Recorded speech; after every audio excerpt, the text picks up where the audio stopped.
प्रस्तुत है कार्यक्रम नाट्य तरंग। आज इस कार्यक्रम में सुनवा रहे हैं नाटक कटीला रास्ता का दूसरा एवं अंतिम भाग। ये नित्यामूर्ति के मूल तमिल नाटक शोध नैत्य पाते का हिंदी रेडियो रूपांतर है। रूपांतर किया है ए शौर्यराजन ने और इसके निर्देशक हैं वीपी दीक्षित बटुक। तो आइए सुनते हैं नाटक कटीला रास्ता, इस नाटक का दूसरा एवं अंतिम भाग।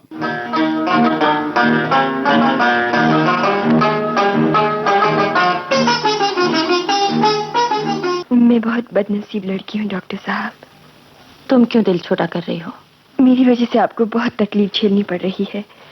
आपके मामा जी छाती के दर्द से बेचैन थे, उसी के शिकार हो गए। मेरे झंझट में आप उनकी भी देखभाल नहीं कर पाई। उनके रोग का इलाज इस गांव में नहीं था। मैंने भरसक कोशिश की, पर क्या किया जाए, उनकी अवधि पूरी हो चुकी थी। वे देखते ही देखते चले गए डॉक्टर साहब। एक बात मैं उनसे कह नहीं सकी। कहना तो चाहा था कि इतने में ही चुड़ैल नागमणि आकर मुझे ले गई। वो क्या बात थी डॉक्टर साहब? अगर मैं मर्द होती तो फिर शकुंतला से शादी कर उसे नया जीवन देती, यही कहना चाह रही थी मैं। आप बहुत महान हैं डॉक्टर साहब। मैं बेखबर सो रही थी। जब अचानक मेरी नींद खुली तो मैंने आपके बारे में पूछा। इस जानम्मा से पता चला कि नागमणि डाइन आकर आपको ले गई है। और तभी शकुंतला तुरंत चिल्ला उठी, नागमणि तो काली सापन है, भयानक सापन है। ये सुनते ही मामा जी बहुत चिंतित हो उठे थे। उनको धक्का सा लगा। आप ही की फिक्र में वे छटपटाती हुई दम तोड़ गई। उनको यही खबर जानलेवा साबित हुई। इस धक्के को सहने की ताकत उनमें नहीं थी, लेकिन मैं डॉक्टर होकर इतनी नाजुक दिल नहीं हो सकती। खैर, जो हुआ सो हुआ। सुनो जानम्मा। जी डॉक्टर साहब, क्या बात है? अल्लाह बख्श नहीं आया अब तक? आते ही होंगे। देखो शकुंतला जी, तुम अब पूरी तरह स्वस्थ हो गई हो। अब आगे के काम जल्दी जल्दी होने हैं। और देखो, तुम्हें बेहिचक गवाही देनी होगी। डॉक्टर साहब, मैं कैसे भरी अदालत में गवाही दे सकूंगी? डॉक्टर साहब, मेरी जिंदगी का क्या होगा? मेरे भरोसे और मेरे मोहताज बनकर जी रहे मेरे परिवार की इज्जत का भी तो सवाल है। शकुंतला, कैसी बातें कर रही हो तुम? उस दर्दनाक दिन की याद करो। बारिश की शाम को तुम पर जो वहशियाना जुल्म हुआ, उसका बदला। मेहरबानी करके उस घटना की याद न दिलाइए डॉक्टर साहब। मैं उस घिनौने धब्बे को धो डालना चाहती हूँ। आप उसे समाज के सामने मत आने दीजिए। शकुंतला, इस तरह तुम ये साबित कर रही हो कि तुम भी औसत मामूली लड़कियों में ही हो। माफ कीजिए डॉक्टर साहब, मैं जीना चाहती हूँ। मुझे आराम से जिंदगी गुजारनी है। शकुंतला, आगे बढ़े कदम को पीछे हटा लेना मेरे बूते की बात नहीं है। तुम निसंकोच सच्चा बयान देने को तैयार रहो। शकुंतला बेटी, जरा सोच समझ कर आगे बढ़ो। डॉक्टर साहब तुम्हारी भलाई की ही बातें कर रही है। तुम निडर बनो बेटी।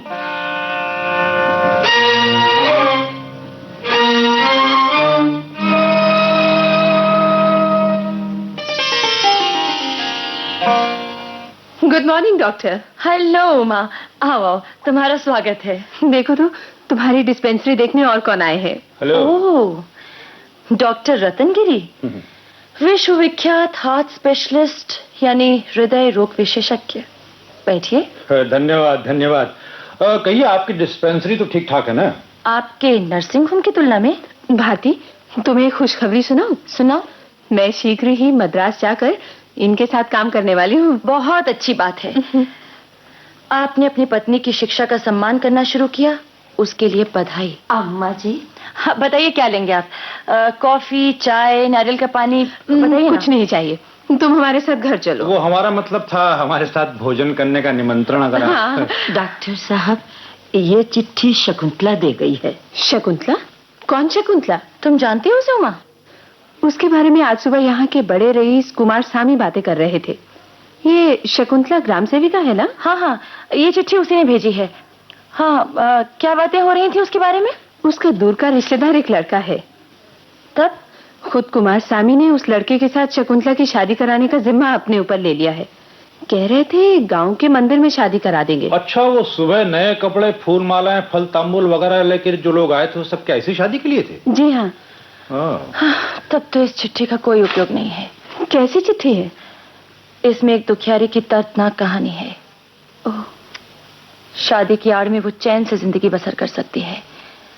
आइंदा समाज में सिर उठाकर चलने के लिए चिट्ठी ना रहे तो ही अच्छा है। अरे ये क्या, आपने चिट्ठी फाड़ क्यों डाली?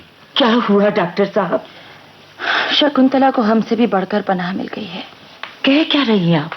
इस वक्त कुमार स्वामी के संरक्षण में हमारे गांव के स्कंददेव मंदिर में शकुंतला का विवाह हो रहा होगा। ओह, इसीलिए उसने मुकदमा वापस ले लिया है। चलो, उस बेचारे दुखियारी की जिंदगी तो बन गई, हम उसी से संतोष कर लेंगे। अरे, मैं तो सोच भी नहीं सकती थी कि तुम इतनी हिम्मत के साथ अन्याय का सामना कर सकोगी। तुम्हें अपनी प्यारी सहेली के रूप में पाकर मुझे बड़ी प्रसन्नता हो रही है। तुम खुद भोली भाली हो ना, इसीलिए हर एक में गुण ही गुण देखती हो। सहेलियां एक दूसरे की बड़ाई करने में होड़ लगाती ही हैं भैया। ऐसी बात नहीं है डॉक्टर साहब, जरूरत पड़ने पर अपना हक छोड़ भी देती हैं। मेरा दिल चाहता है कि तुम्हारी कोई मदद करूं। मदद? तुम? क्यों, शक है? अरे हाँ, उस दिन तुमने हार्ट पेशेंट के एक नाजुक केस के बारे में कहा था। ऐसे तो कई केस हैं उमा। मेरे मामा जी की तरह कई हार्ट पेशेंट हैं जो सुविधा के अभाव में ठीक से इलाज नहीं करा पाते। इसीलिए तो मैं चाहती हूँ कि यही एक अच्छा अस्पताल खोला जाए जिसमें सभी सुविधाएं मैसर हों। नहीं, ये एक बिल्कुल बेहुदा ख्याल है। आप परेशान न हो डॉक्टर साहब, मेरे मामा की खाली जमीन गांव की सीमा पर है। जब तक वो रहे वहां मेहनत कर खेतीबाड़ी करते रहे। अब मैं उनकी स्मृति में वहां एक अस्पताल बनाना चाहती हूँ। अरे Bharti, you are really great. वहां एक अच्छा अस्पताल बनाने में यदि आप लोगों की मदद मिल सके तो मुझे बहुत खुशी होगी। आजीवन आप लोगों की आभारी रहूंगी। भारती, मेरे पिताजी की ऊपर तक पहुंच है। भले काम के लिए अपने परिचय और प्रभाव का इस्तेमाल करना बुरा नहीं है। जिस दिन ये काम पूरा होगा ना, उसी दिन तुम्हारे यहाँ आकर। अरे छोड़ो उस दिन की बात, आज चलती हो कि नहीं? अरे भाई सब्र करो, सब्र करो। तुम्हारे बच्चे का जन्मदिन तो ठाट से मनाया जाएगा ना, तभी प्रीति भोज पर आऊंगी। तुम तो बड़ी हठी हो भाई। चलिए जी, हम चलते हैं। अच्छा भाई, फिर मिलेंगे। हाँ, अच्छा, बाय बाय।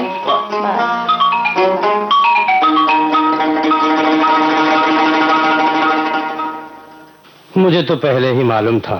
क्या मालूम था तुम्हें? याद है तुम्हें, हमारी डॉक्टर साहब के पास एक मनहूस आदमी आया था। हाँ हाँ, वो आरोग्य स्वामी। उसने डॉक्टर अम्मा से कुछ दवाएं खरीदने के लिए एक नुस्खा लिखकर देने को कहा, पर डॉक्टर साहब ने मना कर दिया। ये भी कम हटीली नहीं है। ठीक ही तो है, झूठ मूठ नुस्खा, सर्टिफिकेट वगैरह क्यों लिख कर दे? ये लोग नुस्खा लेकर क्या करेंगे?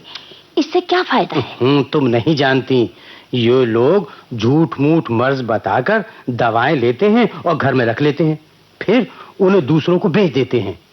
डॉक्टर से नुस्खा लेकर जाली बिल बनवाकर ऑफिस में पेश कर देते हैं और उसका पैसा ले लेते हैं। छी छी छी, अरे ये तो साफ धोखाधड़ी है। हाँ, तो फिर आरोग्य स्वामी का क्या हुआ? डॉक्टर साहब ने साफ साफ कह दिया कि ये तिकड़म हमसे नहीं होगी, पर वो नहीं माना, बराबर जिद करता रहा। आखिर डॉक्टर साहब ने मुझे बुलाकर उसे बाहर निकाल देने को कहा।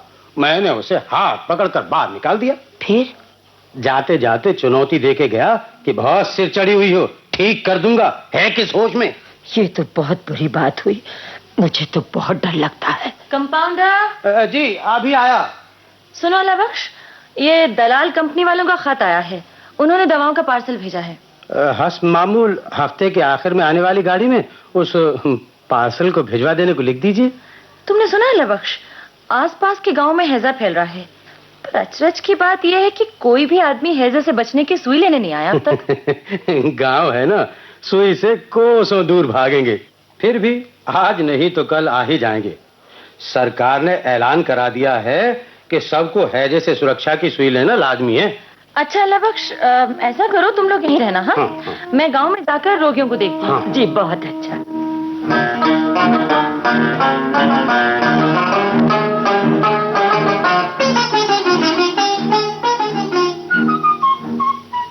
अरे इस छोकरे की उछलकूद दिन पे दिन बढ़ती जा रही है। एक नुस्खा लिख कर देने को कहा, कहती है कि ये तिगड़म यहाँ नहीं चलने दूंगी।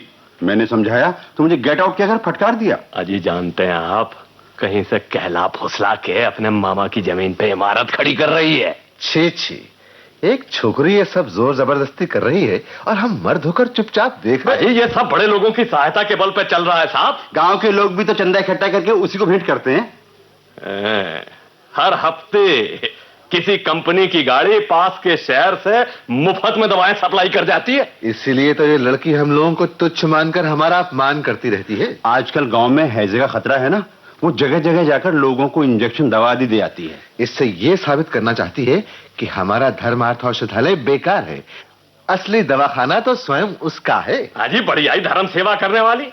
हम भी देखें जी कब तक चलेगा। आप क्या कर लेंगे श्रीमान? हाजी हमारे छोकरे किस दिन काम आएंगे आखिर? उनसे कह दूंगा ऐसा काम करो जिससे कंपनी की उस गाड़ी का आना ही बंद हो जाए। शाबाश, ये हुई काम की बात। देखें दवाओं के बगैर कैसे इलाज करेगी।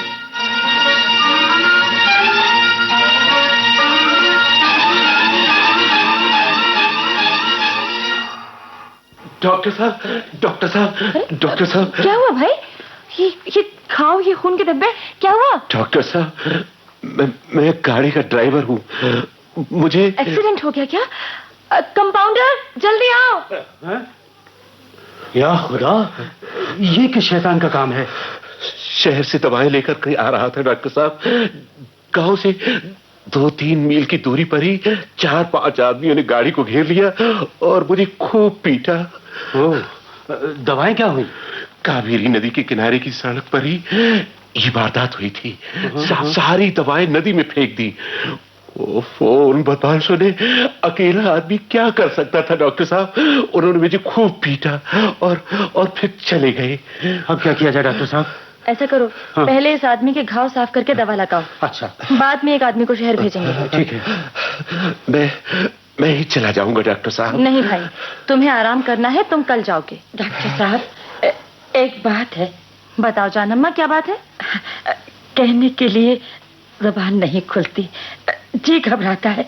क्या कहूँ डॉक्टर अम्मा? घबराने की क्या बात है, बताओ ना। वो उमा जी के घर में। मर्द नायकम जी के घर में क्या बात है? उनको उल्टी आ गई है, लगता है हैजा है। कोई भी उनके पास जाने को तैयार नहीं है। आपसे विनती करने आदमी भेजा है कि आप एक बार जाकर उन्हें देख आए। कह भेजो, मैं आ रही हूँ। डॉक्टर साहब, कोई बात नहीं है, तुम फिक्र ना करो। अल्लाह बख्श। उनकी खातिर नहीं तो उमा की खातिर उनकी देखभाल करना हमारा फर्ज है। आओ हम सब चलते हैं।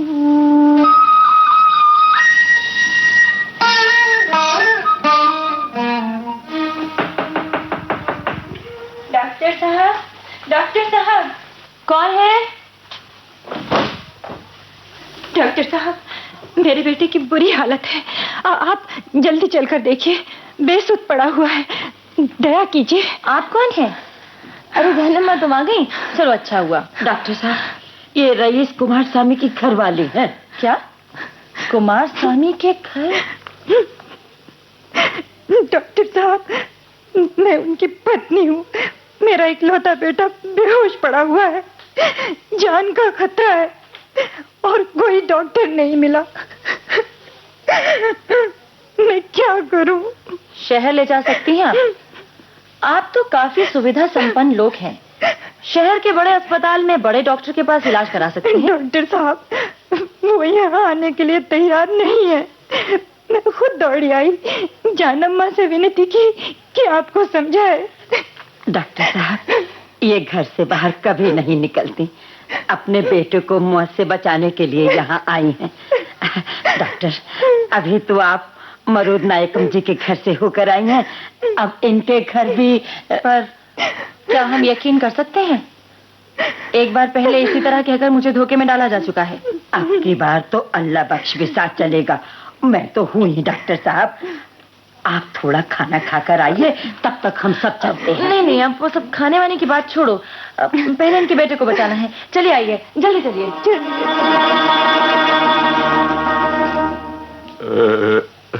डॉक्टर साहब। हाँ, बताइए बच्चा कहाँ है?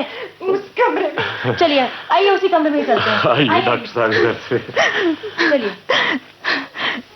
राजा बेटा, बोलता क्यों नहीं? आंखें खोलो बेटा। कंपाउंडर जी, ये लीजिए दवा का बक्सा। लो।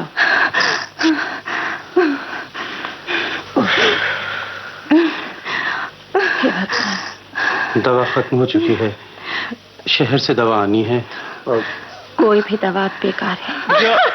डॉक्टर साहब नहीं नहीं कंपाउंडर जी बच्चे का शरीर ठंडा पड़ गया है जी। जान निकले काफी देर हो चुकी है।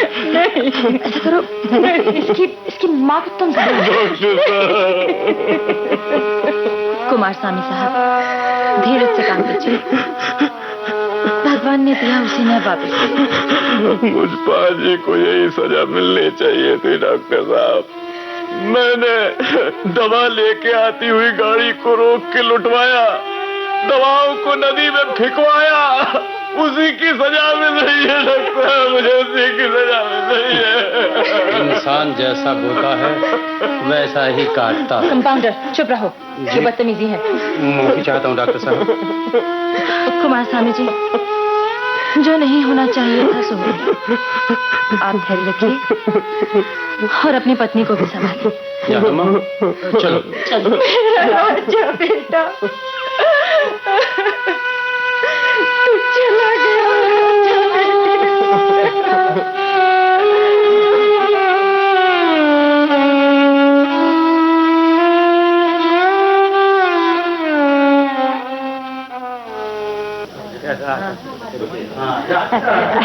थोड़ी देर के लिए बाहर चलिए डॉक्टर साहब, आपके दर्शन करने और अपनी कृतज्ञता प्रकट करने के लिए बहुत से लोग इकट्ठे हुए हैं।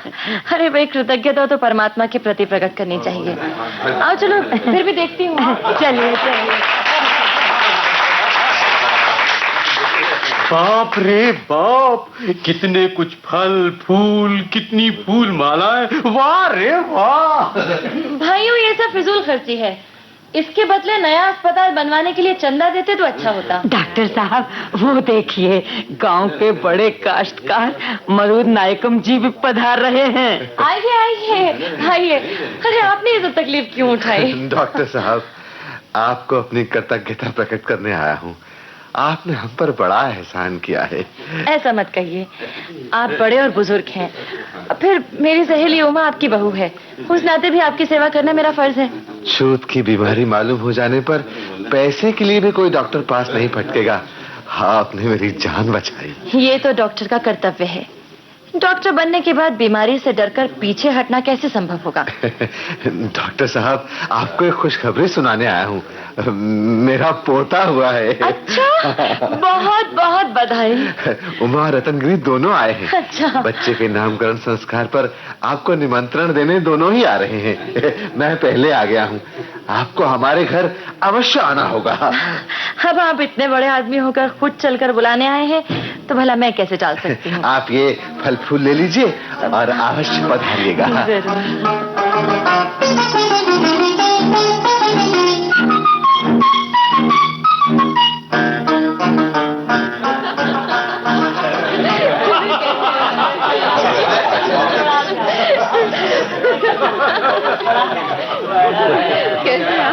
अरे डियर भारती, तुम आ गई। मैंने सोचा कोई बहाना बनाकर तुम फिर रुक जाओगी। मुझे सूझा ही नहीं उमा कि क्या उपहार ले आऊं, इसलिए भाई यहाँ से नहीं उमा। वारी वाह, पालने पर पड़े बच्चे को हवाई जहाज भेंट कर रही हो। आप भी खूब है डॉक्टर भारती। अरे बच्चे को क्या अभी एरोप्लेन में बिठा के उड़ाएंगे हैं? नहीं, ऐसी बात नहीं है। मेरा मतलब था भविष्य में ये होनहार बालक देश विदेश घूमे, ऊंची ऊंची शिक्षा पाए, इसी आशा और अरमान के साथ ये भेंट कर रही हूँ। आइए डॉक्टर अम्मा, भोजन तैयार है, चलिए। हाँ, अरे ये एरोप्लेन तो बहुत बढ़िया है। आपका पोता इसमें बैठकर देश विदेश घूमेगा, आसमान पर उड़ेगा। अरे ये आसमान पर उड़ता रहा तो धरती पर कौन रहेगा? धरती पर ही रहेगा। धरती पर रह लेने के बाद ही तो आसमान पर उड़ना सीख सकता है। अच्छा अच्छा, आइए भोजन ठंडा हो रहा है। आइए आइए आइए चलिए। थोड़ी सब्जी मुझे दीजिए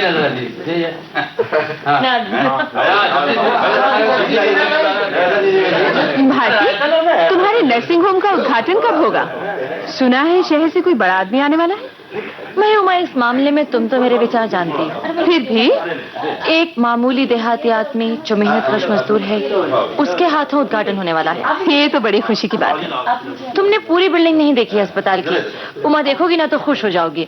सुनिए, एक मिनट सुनिए डॉक्टर। क्यों, क्या हुआ? तुम घबराए हुए क्यों हो? बड़ा अन्याय हुआ है। आरोप स्वामी ने कुछ गुंडों के साथ लेकर नर्सिंग होम के किवाड़ तोड़ डाले और भीतर। क्या कहा? गजब हो गया। हे भगवान! गजब हो गया। डॉक्टर साहब, अरे भारती, अरे अकेली मत जाना। भारती अकेली चली जा रही है। जालिम राक्षस कहीं उसको भी। मामा जी, बचाइए हमारी भारती को। अरे कोई है?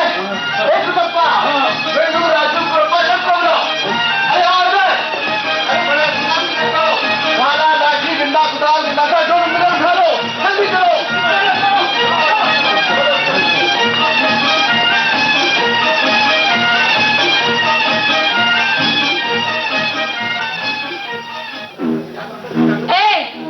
कोई भी इमारत के अंदर घुसने की हिम्मत मत करना।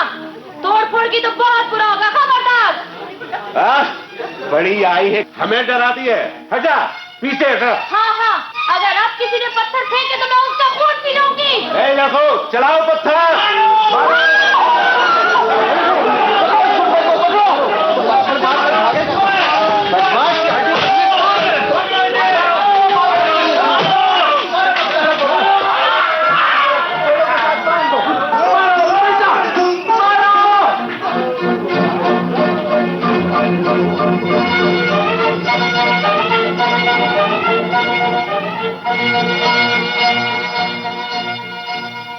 ये सारी शरारत उस बदमाश आरोग्य स्वामी की है। पुलिस ने ऐन मौके पर आकर सब बदमाशों को पकड़ लिया। मरूद नायकम जी ने इस वक्त बड़ी मदद की हमें। सो तो है, गांव वालों का प्यार भी तो देखो। डॉक्टर साहब के बारे में तरह तरह के सवालों के जवाब दे देकर थक गए हम लोग जानम्मा। डॉक्टर साहब के लिए इन लोगों के दिलों में कितना गहरा प्यार और आदर है। लगता है उमा जी और डॉक्टर रतन साहब तशरीफ ला रहे हैं। अंदर जाकर डॉक्टर साहब को इत्तला दिलाता हूं। आइए आइए आइए। डॉक्टर साहब कैसी हैं? आराम कर रही है। चलिए अंदर चलिए। आइए आइए आइए। चलो। भारती, तुमने खुद ही पहली मरीज बनकर अस्पताल का उद्घाटन कर दिया। क्या किया जाए, अच्छे काम के लिए पहले कुछ भेंट तो करनी ही पड़ती है। ये देखो ना, ये मेरे माथे का घाव पहली भेंट है। तो डॉक्टर भारती, आपने उस वक्त बहुत ही जल्दबाजी की। आपको अकेले वहां जाना ठीक नहीं था। उस वक्त सोचने समझने या रुके रहने का होश कहाँ था, और फिर कुछ सूझा ही नहीं। नर्सिंग होम वाले मेरे सुनहले सपने को कोई बड़ी बर्बरता से कुचल रहा है। बस यही बात मेरे भीतर आवेग भर गई। इसी से तैश में आ गई मैं। भारती, मेरे ससुर साहब बहुत दुखी हैं कि वो तुम्हें इस पथराव से बचा नहीं सके। तुम्हारे लिए बड़े चिंतित हैं वो। चिंता की कोई बात नहीं, और अब तो मैं बिल्कुल ठीक हूँ। कल से मेरा काम यही शुरू होगा। तुम मामा जी को समझा देना उमा। आज तुम्हें मरीज के रूप में लोग यहाँ आकर देख लेते हैं, कल से तुम उन लोगों को मरीज के तौर पर देखना शुरू करना। ये आदान प्रदान अच्छा है, ठीक है ना? अच्छा डॉक्टर भारती, अब हम चलते हैं। वो अब हमें मद्रास जाने की तैयारी भी करनी है ना? हाँ। डॉक्टर रतनगिरी, आप जब भी इस गांव में आए, कृपा कर हमारे उमा नर्सिंग होम में पधारने का कष्ट अवश्य करें। जरूर जरूर। और देखिए, चिकित्सा संबंधी नई बातों का परिचय मुझे अवश्य दिया करें। ओह सर्टेनली सर्टेनली। अच्छा, good by doctor. Good by doctor.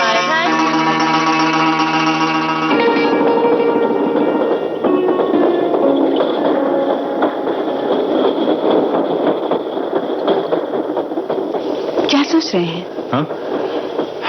नहीं, कुछ नहीं। एक छोटे से गांव में इतनी लगन और मेहनत के साथ भारती ने कितना बड़ा और बढ़िया काम कर दिखाया है।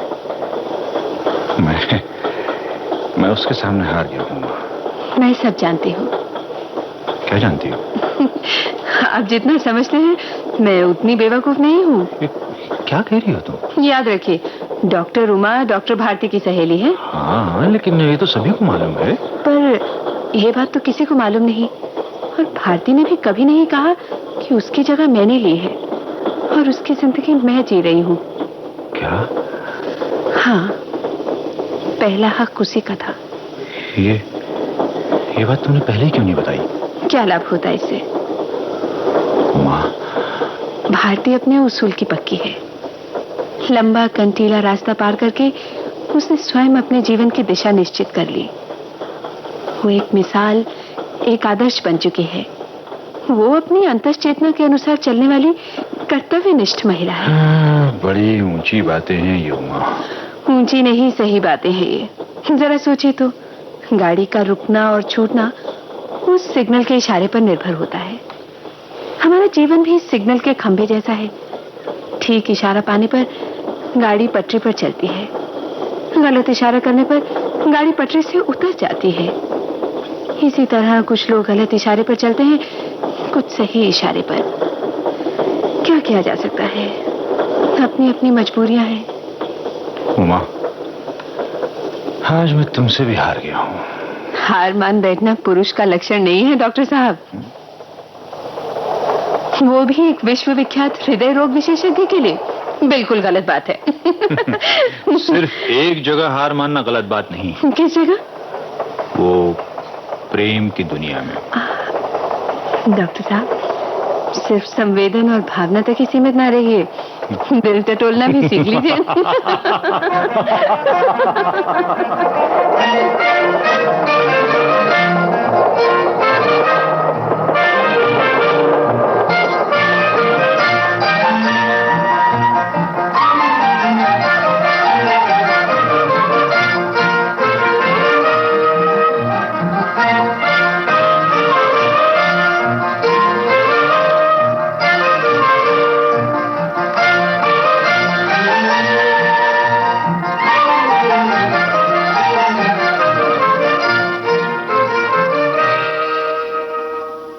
कटीला रास्ता।